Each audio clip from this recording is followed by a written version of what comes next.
Hali gani mwanafamilia wa channel tupendwa hii hapa ya Bizoza Media.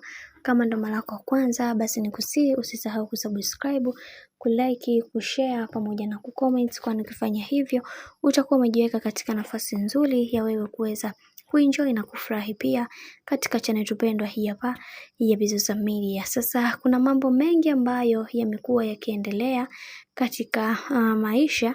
Leo hii bwana, tumeweza kuona ni namna gani ambavyo dada yetu Gigy Money ameweza kufunguka vitu vya msingi, na ameweza kulalamika sana kuweza kuibiwa mume wake na bibie Mashadavu, na pia aliweza kufunguka kwamba hana ukaribu wowote na bibie Zuhura ambaye ni Zuchu, na aliweza kufunguka na kusema kwamba katika vitu ambavyo anajutia sana katika maisha yake ni kuweza kutengeneza ukaribu na watu ambao hawakujua thamani yake kwa namna yoyote ile. Kiukweli hili jambo analijutia sana, na anatamani kuweza kuona kila kitu kikiwa katika misingi na mikakati iliyo bora, na wengi wao waliweza kumpa sapoti kubwa na kumwambia kwamba anatakiwa kuweza kutulia, kwani hakuna marefu yasiyokuwa na mwisho, hivyo yampaswa kuweza kukaa na kutulia, kwa sababu kuna mambo mengi ambayo yanayoendelea, na wengi wao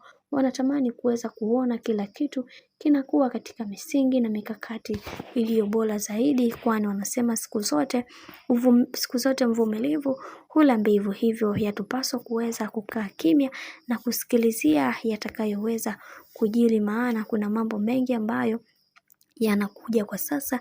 Hivi yatupaswa kuweza kutuliza akili kwa namna moja ama nyingine, ili kuweza kutambua ni kitu gani tunatakiwa kuweza kukifanya na kwa wakati gani. Tukikurupuka kwa namna yoyote ile ambayo tunavyotaka sisi, tutajikuta tunaingia kikangoni pasipo sisi wenyewe kuweza kutegemea. Hivyo tunatakiwa kuweza kutumia hekima ambayo tulizokuwa nazo ili kuweza kulihendo hili jambo ambalo lililopo kwa wakati huu. Lakini tumeweza kuona ni namna gani bibie Gigy Money alivyoweza kumwonea huruma bibie Nifa na kumwambia kwamba wakati wa Mungu ndio wakati sahihi, ila anatakiwa kuweza kuhakikisha kila kitu kila kuwa sawa, kwani kuna vitu vingi ambavyo bibie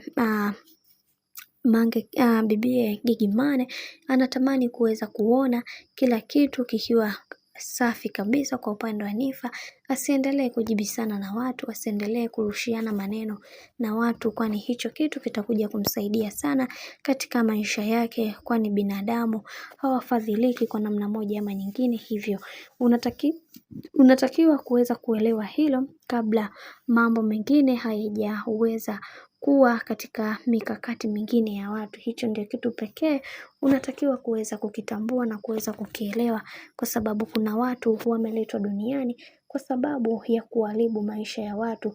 Ukishakitambua hicho na kulielewa hilo, basi huwezi kupata shida hata mara moja kwa namna tofauti ile ambayo sisi wengine tunaelewa.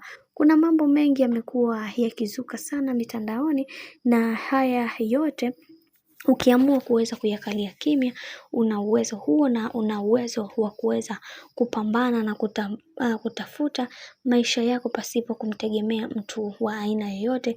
Hivyo unatakiwa kuweza kujipanga kwa namna tofauti tofauti ili kuweza kufikia malengo ambayo ulioweza kujiwekea. Bwana, mambo ni mengi sana kuhusiana na haya ambayo yanayoendelea kwa kipindi hiki. Mimi naomba nikusihi kitu kimoja, kama ndo mara yako ya kwanza basi nikusihi usisahau kusubscribe, kulike, kushare pamoja na kucomment, kwani ukifanya hivyo utakuwa umejiweka katika nafasi nzuri ya wewe kuweza kuenjoy na kufurahi pia.